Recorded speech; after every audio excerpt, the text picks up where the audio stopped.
Apakah kita baru sadar setelah sakratul maut akan tiba? Setelah semuanya yang ada hanya penyesalan-penyesalan. 1000 tahun amatlah singkat bagi orang yang terlena dan lalai. Akan tetapi, sesaat saja, 1 hari, 1 jam, bahkan 1 detik pun bagi orang yang sadar akan waktu akan sangat bermanfaat. La ta'natu min rahmatillah. Sebanyak apapun dosa kita, jangan pernah putus asa atas rahmat Allah. Karena Allah adalah Tuhan kita yang maha luas ampunannya, maha pengasih, maha penyayang, maha pemurah, dan maha penerima taubat. Alam ya'ni lil ladzina amanu an tahsha'a qulubuhum li dzikrillah. Belumkah tiba saatnya orang-orang beriman agar mereka khusyuk kepada Allah? Belumkah tiba waktunya agar kita orang-orang yang beriman khusyuk, tunduk, lembut, lunak hatinya, bergetar hatinya mengingat Allah? Sampai kapan urusan duniamu, urusan pekerjaanmu, urusan bisnismu kau bawa dalam sholatmu sehingga engkau tidak pernah khusyuk dalam sholatmu? Apakah engkau di saat sudah tidak berdaya baru kemudian memikirkan bagaimana mengenal Allah, dekat kepada Allah, bagaimana khusyuk kepada Allah? Apakah sampai ajalmu tiba, sampai engkau mengalami sakratul maut, akhir yang baik itu, kemenangan yang hakiki itu hanya bagi orang-orang yang bertakwa.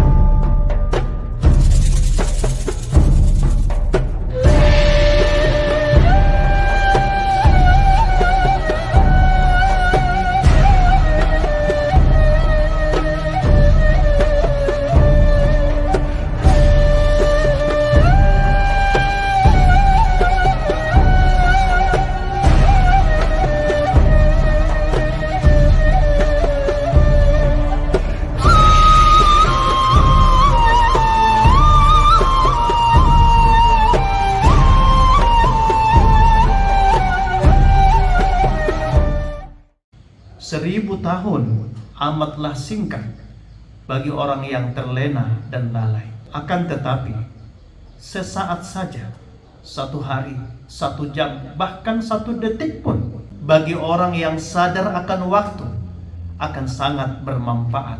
Bisa berzikir, bisa bertasbih, bisa bertahmid, bisa istighfar, dan bisa melakukan kebaikan. Oleh karenanya tuan dan puan sekalian, sampai kapan kita terlena? Sampai kapan kita lalai? Sampai kapan kita terus bermaksiat dan lupa kepada Allah? Padahal Allah telah menyeru, Allah telah membujuk kita agar kita kembali kepadanya dengan keampunan yang luas, dengan rahmat yang tidak terbatas. Allah mengajak kita agar kembali kepadanya dengan taubatan nasuha. La ta'natu min rahmatillah. Sebanyak apapun dosa kita, jangan pernah putus asa atas rahmat Allah. Karena Allah adalah Tuhan kita yang maha luas ampunannya, maha pengasih, maha penyayang, maha pemurah, dan maha penerima taubat. Apakah kita baru sadar setelah sakratul maut akan tiba? Setelah semuanya yang ada hanya penyesalan-penyesalan. Bukankah telah banyak kita lalui berbagai macam dinamika, peristiwa hidup, ujian dan cobaan, berbagai macam gelombang kehidupan? Bukankah semua itu menyadarkan kita pada akhirnya kita akan kembali kepada Allah? Tidak ada yang pasti selain kematian. Tidak ada alasan untuk tidak bertemu dengan Rabb pencipta kita. Kita akan kembali, semua akan kembali, karena semua kita akan mati. Kita ini semua hanya menunggu kematian. Kalaupun diberi Allah berbagai macam kesenangan, kenikmatan, jabatan yang tinggi, kekayaan, kehormatan, popularitas, semua ada saatnya akan kita tinggalkan. Semua akan berakhir. Akan tetapi Allah hanya menjanjikan wal aqibatu lil muttaqin. Akhir yang baik itu, kemenangan yang hakiki itu hanya bagi orang-orang yang bertakwa. Maka ketika kita datang ke majelis suluk ini untuk niat memperbaiki diri, niat untuk bertaubat kepada Allah Subhanahu wa taala, maka ini menjadi bagian dari ikhtiar kita untuk berlari menuju keampunan Allah. Maka datanglah kepada Allah, maka berlarilah kepada Allah. Kalau engkau tidak bisa berlari karena kita sudah ujur, kita sudah tua, kita ini bodoh, maka datanglah walaupun dalam keadaan merangkak. Datanglah, karena Allah Subhanahu wa ta'ala adalah Tuhan kita, Zat yang maha pengasih, maha pemurah, maha pengampun, maha penyayang. Allah akan menyambut kita, Allah akan menerima kita meskipun kita datang dalam keadaan tertatih-tatih. Maka beristighfarlah kepada Allah, istighfarlah kepada Allah. Astaghfirullah, faqultu astaghfiru rabbakum innahu kana ghaffar. Maka beristighfarlah kepada Rabbmu, kepada Tuhanmu. Maka beristighfarlah kepada Allah. Astaghfirullah, innahu kana ghaffar. Karena sesungguhnya Allah Subhanahu wa ta'ala adalah Tuhan yang maha pengampun, yang amat luas keampunannya dan kemurahannya. Ketika kita datang bertaubat dengan taubatan nasuha, bersuluk, mendekatkan diri kepada Allah, mensucikan jiwa, beramal ibadah, beramal soleh, menuntut ilmu, bertatih-tatih datang kepada Allah, memohon keampunan Allah, maka Allah akan memasukkan kita ke dalam golongan-golongan yang diampuni dan dimasukkan ke dalam jannah. Bahkan Allah menegaskan, faulaika yubaddilullaha sayyiatihim hasanat wa kana Allaha ghafurur rahima. Orang-orang yang telah berdosa, yang dosanya melampaui batas, kemudian datang kepada Allah bertaubat dan nasuha, mereka beramal soleh, mengharapkan keampunan dari Allah, maka Allah akan mengampuni mereka, bahkan menggantikan keburukannya dengan kebaikan. Kenapa? Karena Allah Tuhan kita, karena Allah Tuhan kita maha pengampun lagi maha penyayang. Tuan dan puan yang dirahmati Allah, jangan pernah ragu dengan keampunan dan kasih sayang Allah. Ketika kita sudah datang kepada Allah, menyadari segala dosa-dosa kita, untuk memperbaiki dan mendekatkan diri kepada Allah, maka Allah akan menerima kita dengan keampunan yang luas dan merubah hidup kita. Allah akan memberikan kepada kita kehidupan yang lebih baik. Allah akan memberikan kepada kita jaminan keselamatan.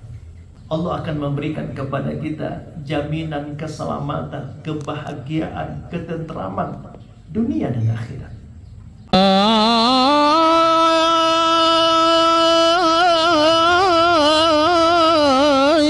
Suluk dan berkhalwat ia dirikan,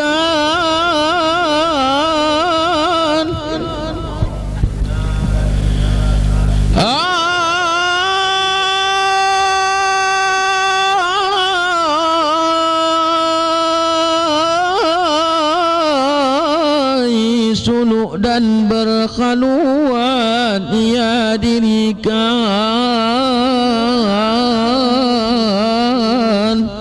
Guru yang membimbing zikir itu namanya mursyid tarekat. Tarekat artinya jalan. Maka datang belajar zikir kepada Tuan Guru Sa'ban Raja Guguk TGB, Tuan Guru Batak. Mursyid tarekat Naqsabandiyah. Mudah-mudahan kita mendapatkan keberkahan ilmu dan zikir beliau. Dengan Tuan Guru Syekh Sa'ban Raja Guguk Mursyid tarekat Naqsabandiyah, saya cium tangan beliau. Beliau nggak mau mencium tangan saya, berebut-rebut kan hampir menang. Padahal beliau doktor, Tuan Guru, rendah hati.